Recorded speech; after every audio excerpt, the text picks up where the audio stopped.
C'est une personnalité très exceptionnelle qui a eu un parcours rare puisque M. Thiam a fait des études très brillantes en France en étant à la fois élève de l'école polytechnique, major de l'école des mines, un parcours à l'INSEAD et une grande réussite universitaire. Il fait partie des belles élites françaises. Il a également un attachement à son continent d'origine, à l'Afrique. Il a eu des activités politiques.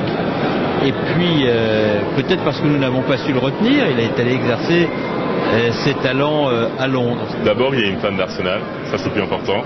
Le foot d'abord, avant tout, et après la famille, et après le travail.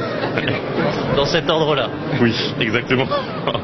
Je dirige une entreprise qui a bien réussi ces dernières années, que pour une entreprise financière, nous avons aujourd'hui un cours d'action qui est supérieur au cours que nous avions avant la crise.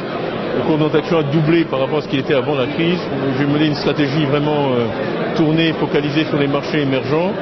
Et je crois qu'on avait ça au bon moment. C'est un garçon exceptionnel qui allie l'intelligence, la joie, le goût du risque, l'ambition, la simplicité. Je l'aime énormément. Voilà. C'est pour ça que je suis là pour lui ce soir. Il incarne parfaitement les succès de la globalisation par son trajet personnel, par le fait qu'il ait accepté d'avoir des responsabilités en Angleterre, venant du continent africain, développer son entreprise en Asie, une réussite exemplaire. C'est facile de réussir dans son pays et encore, mais lorsqu'on arrive à s'imposer au niveau mondial dans une activité, ça veut dire qu'on a des talents que les autres n'ont pas. Et le cas de Prudential sera dans les annales. C'est à la fois un ambassadeur, mais c'est aussi un modèle, je crois, pour nos jeunes Français diplômés qui ont envie aujourd'hui de partir à l'international pour ajouter ce volet-là à leur curriculum vitae, pour avoir de nouvelles compétences. Et moi, j'encourage les jeunes et c'est un parcours comme celui-ci qui peut inspirer finalement les jeunes à partir, à avoir envie d'autres choses et puis pour beaucoup d'entre eux quand même de revenir en France plus fort, plus compétitif sur le marché du travail français. Très concrètement, le prix, vous allez le mettre où? Très bonne question, je n'y avais pas réfléchi, mais je pense qu'il va aller sur ma table, dans mon bureau, très près de moi et que comme ça je pourrais le regarder tous les jours.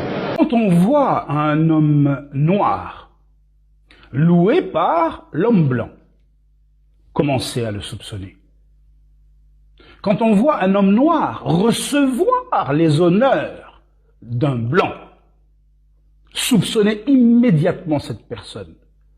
Car notre expérience nous a enseigné que les hommes blancs ne sont pas réellement exaltés à l'idée de voir un homme noir travailler pour le bien-être de l'homme noir.